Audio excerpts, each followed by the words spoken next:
Hello students, welcome to my class. আমি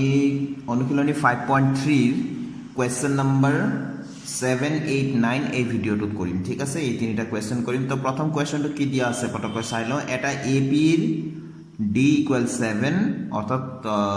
সাধাৰণ অন্তৰটো দিয়া আছে কমন ডিফাৰেন্স d = 7 আৰু 22 তম পদটো হ'ল 149 ইয়াৰ প্ৰথম 22টা পদৰ অৰ্থাৎ 22টা পদৰ যোগফল নিৰ্ণয় কৰিব লাগে অতি সহজ আমি ফটাফট কৰো এটো স্টুডেন্টস প্ৰথমতে কি দিয়া আছে লিখি ললো সাধাৰণ অন্তৰ d দিয়া আছে 7 a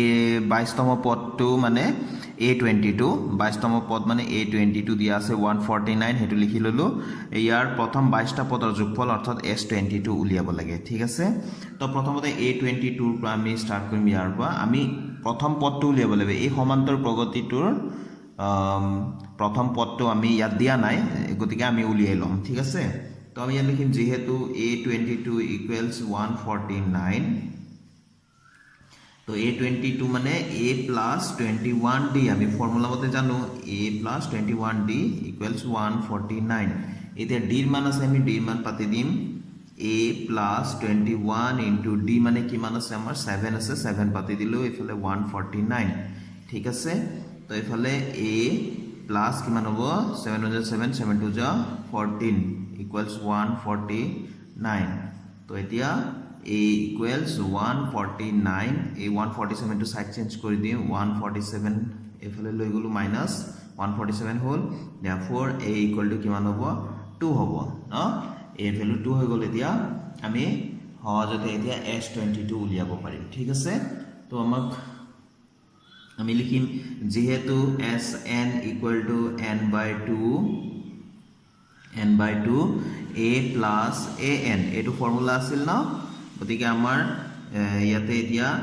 sn মানে আমি লিখিম s22 অৰ্থাৎ n অৰ ঠাইত কি আছে 22 গতিকে যত যত n আছে তাতে আমি 22 পাতিম 22/2 ঠিক আছে আৰু ইফালে a আৰু an ৰ আমি a লিখিলো বাৰু ইফালে an মানে আমি কি লিখি দিম n ৰ ঠাইত 22 লিখি দিম ঠিক আছে এতিয়া আমি এটোটো 2 11 গুণ 22 হ'ল এটো কটাকটি গল 2 11 গুণ 22 গতিকে 11 a মানে কিমান আছে আমি পাতি দিম এতিয়া 2 আছে আগতো পাতিব পাৰিলো এতিয়া পাতিম 2 আৰু a22 মানে কিমান আছে একেবাৰে ওপৰত আমি চাম কিমান দিয়া আছে 149 দিয়া আছে গতিকে আমি হেতু পাতি দিম 149 ঠিক আছে তো এতিয়া 11 * 149 * 2 151 নহয় জানো তো 11 * 151 আমি পূৰণ কৰিলে কিমান পাম 1661 তো therefore s22 1661 11 আৰু 151 এই দুটা পূৰণ কৰি চাবা ইমান পাবা এটো আমাৰ উলিয়াব লগা আনসাৰ এতিয়া আমি স্টুডেন্টস কোৱেশ্চন নম্বৰ 8 টো লৈছো ইয়াত দিয়া আছে এটা AP ৰ দ্বিতীয় আৰু তৃতীয় পদ ক্ৰমে 14 আৰু 18 দ্বিতীয় পদটো 14 আৰু তৃতীয় পদটো 18 হলে প্ৰথম 51টা পদৰ যোগফল উলিওৱা 51টা পদৰ যোগফল উলিওৱা তাৰমানে হেতু আমি এটা কৰিম তো আমাক যি দিয়া আছে প্ৰথমতে লিখি ললো দ্বিতীয় পদ দিয়া আছে 14 আৰু তৃতীয় পদ দিয়া আছে 18 লিখি ললো তো a14 মানে আমি এফালে লিখি দিব পাৰো a2 মানে কি দ্বিতীয় পদ মানে a + d = 14 আমি ইয়াক 1 নম্বৰ বুলি দি দিলো তাৰপিছত a3 মানে কি লিখিব পাৰো আমাৰ ফৰ্মুলা মতে a3 মানে a + twice d আৰু সমান 18 আছে এটো দিলো ঠিক আছে এটো নম্বৰ 2 এটা 2 ৰ পৰা 1 নম্বৰটো বিয়োগ কৰি দিম এটো দুটা সমীকৰণ পাই গলো এটো এটা সমীকৰণ এটো এটা সমীকৰণ দ্বিতীয়টো সমীকৰণৰ পৰা 1 নম্বৰ সমীকৰণটো বিয়োগ কৰি দিম তো ইয়াত লিখিম 2 বিয়োগ 1 তো 2 নম্বৰ সমীকৰণৰ কেটা আগত লিখিম বাওফালটো a + twice d এতিয়া 1 নম্বৰ সমীকৰণৰ বাওফালটো a + d এটো লিখিলো এতিয়া 2 নম্বৰ সমীকৰণৰ সোঁফালটো 18 মাইনাস 1 নম্বৰ সমীকৰণৰ সোঁফালটো আছে 14 নহয় জানো এতিয়া আমি ব্ৰেকেটটো ওপেন কৰিম a + twice d minus a minus d এটো বাহিৰত মাইনাস থাকিলে ব্ৰেকেটৰ ভিতৰত যি আছে সববিলাক চিন হলনি হ'ব তো এফালে 18 minus 14 আমি কি পাম 4 পাম তো a minus a 0 হৈ গল twice d minus d কি হ'ব d হ'ব ইকুৱেলস এফালে কি আছে 4 তো d আমাৰ 4 উলাল এতিয়া প্ৰথম পদটো উলিয়াব লাগিব a2 উলিয়াব লাগিব d মানে সাধাৰণ অন্তৰটো আমি পালো এতিয়া 1 নম্বৰ সমীকৰণৰ পৰা 1 নম্বৰ সমীকৰণটো কি আছে a + d = 14 আছিল 1 নম্বৰ সমীকৰণটো নিশ্চয় দেখা পাই আছে a + d = 14 আছিল তো d ঠাইত d মান পাতি দিলো 4 = 14 তো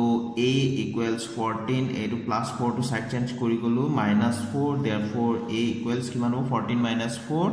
এটো হৈ যাব 10 নহয় জানো এতিয়া এটো পাই গলো 10 এতিয়া আমি উলিয়াব লাগে 51টা পদৰ যোগফল অৰ্থাৎ s51 টো উলিয়াব লাগে তো প্ৰথমতে আমি লিখিম যেহেতু sn মানে ফৰ্মুলাটো আমি লিখিম যেহেতু sn মানে কি আছিল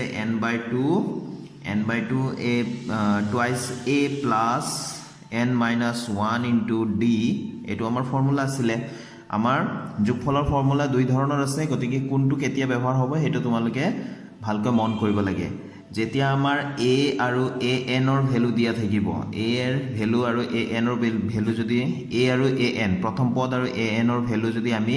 জানো আৰু যদি n টো যদি জানো এই তিনিটা বস্তু যদি জানো তেনে হলে আমি ব্যৱহাৰ কৰিব লাগে n/2 a plus an এই ফৰ্মুলাটো নহয় জানো আৰু যেতিয়া আমি a d আৰু n ৰ ভ্যালু এই তিনটাৰ ভ্যালু যদি জানো কিন্তু an ৰ ভ্যালু যদি নাই দিয়া an ৰ ভ্যালু যদি নাই দিয়া তেন হলে আমি n/2 twice a plus n minus 1 into d এই ফৰ্মুলাটো আমি ব্যৱহাৰ কৰিব লাগে ঠিক আছে তো অকন ভালকে মন দিলে গম পাই যাবা তো n/2 এতিয়া আমি কি উলিয়াব লাগে s51 টো উলিয়াব লাগে 51টা পদৰ যোগফল উলিয়াব লাগে গতিকে s51 তো n ৰ ঠাইত আমাৰ 51 আহিব যত যত n আছে প্ৰথমতে আমি 51 বনাই দিও ঠিক আছে তো এতিয়া ইয়াতে টুৱাইস a plus n মানে ইয়াতে 51 পাতি দিলো -1 into d এতিয়া a আৰু d ৰ মান কেটা পাতি দিও ইয়াতো পাতি দিলে হলহেতেন এতিয়া আমি পাতি দিম তো 51/2 পটাকটি না যায় যেহেতু এনেকে থাকিব 2 into a মানে 10 plus 51 minus 1 মানে কিমান 50 into d মানে কিমান আছিল d মানে 4 পাইছিলো আমি পাতি দিলো ঠিক আছে তো ইয়াত লিখি দিম a আৰু d ৰ মান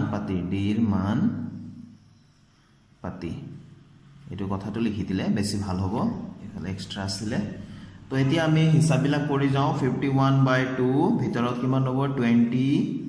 plus 5 4 * 20 আৰু এটা 0 আছে এটো 200 হৈ গল তো আমাৰ কিমান হ'ব এতিয়া 51/2 into 220 এটো 2 দি আমি কাটিলো 2 11 গুণ 22 এটো হৈ গল নহয় এতিয়া আমাৰ হাতত থাকিলে 51 into 110 এতিয়া আমি 51 আৰু 11 টো আমি যদি মাল্টিপ্লাই কৰো 51 এটো 51 হ'ব এটো 561 আৰু এটা 0 এটা আছিল গতিকে লাষ্টত 0 এটা লগাই দিম তো আমি কিমান পালে এটো 5610 আমি এতেকে s51 টো লাষ্টত একেবাৰে s51 টো আছিল ওপৰৰ পৰা এটো s51 আছিল এটো আহি আছিল সমান চিনৰ বাওফালে s51 = 5610 এটো হৈ গল আমাৰ উলিয়াব লগা আনসাৰটো এতিয়া স্টুডেন্টস আমি কোয়েশ্চন নম্বৰ 9 টো লৈছো ইয়াত দিয়া আছে এটা এপি ৰ প্ৰথম 7টা পদৰ যোগফল 49 আৰু প্ৰথম 17টা পদৰ যোগফল 289 এপি টোৰ প্ৰথম nটা পদৰ যোগফল উলিওৱা ঠিক আছে তো প্ৰথমতে আমি কি দিয়া আছে এটা লিখি ললো 7টা পদৰ যোগফল মানে s7 দিয়া আছে 49 আৰু 17টা পদৰ যোগফল মানে s17 দিয়া আছে 289 ঠিক আছে তো এইকেটা দিয়া আছে এতিয়া আমি লিখিম যেহেতু s7 = 49 s7 মানে আমি কি লিখিব পাৰো ফৰ্মুলা মতে আমি লিখিব পাৰো 7/2 a plus an মানে n মানে ইয়াতে 7 আছে 7 লিখিম তো এটো 49 আমি কিয় লিখিলো এটো যেহেতু ফৰ্মুলা আছিল sn = n/2 a plus an তো এটো ফৰ্মুলা মতে আমি লিখি আছো তো n যদি ইয়াত আছে তেন হলে n ৰ ঠাইত আমি কি n ৰ ইয়াতে n ৰ ঠাইত কি আছে 7 আছে তো 7 ৰ ঠাইত n ৰ ঠাইত যদি 7 আছে তনে হলে যত যত n আছে তাত আমি কি লিখিব লাগিব 7 লিখিব লাগিব সিম্পল কথা ঠিক আছে তো এতিয়া ইয়াতে 7/2 নহয় জানো 7/2 এতিয়া আমি ইয়াক সাইড চেঞ্জ কৰি দিলে কি হ'ব যাব আমি ইয়াতে পাম a plus a7 মানে a plus 6d লিখিব পাৰো a7 মানে a plus 6d লিখিব পাৰো তো 7/2 আমি সাইড চেঞ্জ কৰিলো 49 তলত থকাটো ওপৰত যাব ওপৰত থকাটো তলত আহিব ঠিক আছে ইয়াত আমি লিখিম যেহেতু a7 equal to a plus 6d এটো আমি লিখি দিলো ঠিক আছে তো 7 7 যা 49 হৈ গল তার পিছত এইফালে আমি কিমান পালো twice a plus 6d hall R এইফালে 7 2 যা 14 এতে ইয়াৰ পৰা আমি 2 কমন লব পাৰো যেটো 2 ৰে এই চৈধ্যটোক আমি হৰণ কৰিব পাৰো গতিকে আমি কমন লম ঠিক আছে তো ইয়াতে a প্লাস 3d আমি 2 2 কমন ললো যেহেতু 2 3 গুণ 6 6 এটো 3d হ'ব 6d পৰা 3d হ'ব তাৰপিছত ইফালে 14 আছে এতিয়া আমি সাইড চেঞ্জ কৰি দিও 2 2 পূৰণ হৈ আছে ইয়াত a plus 3d equals 14/2 এটো 2 7 যা 14 তো এর ভ্যালুটো ইয়াৰ পৰা আমি উলিয়াই ৰাখো আমাৰ সুবিধা হ'ব পিছত তো a ইকুয়াল টু এইফালে 7 আছিল 3d তো এইফালে গল -3d এটো নাম্বার 1 বুলি দি দিও আকৌ আমি লিখিম এতিয়া আকৌ আৰু এটা দিয়া আছে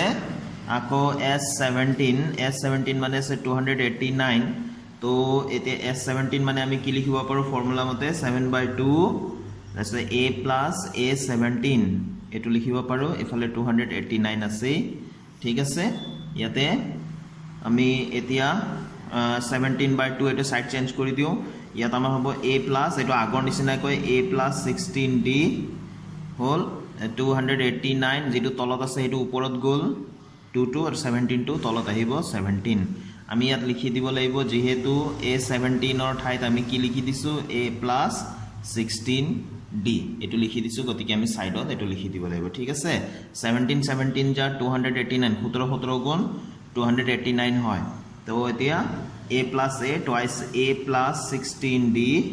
equals এটো 17 2 যা 34 হলনে এই দুটাৰ পৰা আমি 2 কমন লব পাৰো গতিকে আমি কমন লব পাৰিলে সদায় কমন লৈ লব লাগে এটো 8d হৈ গল ইফালে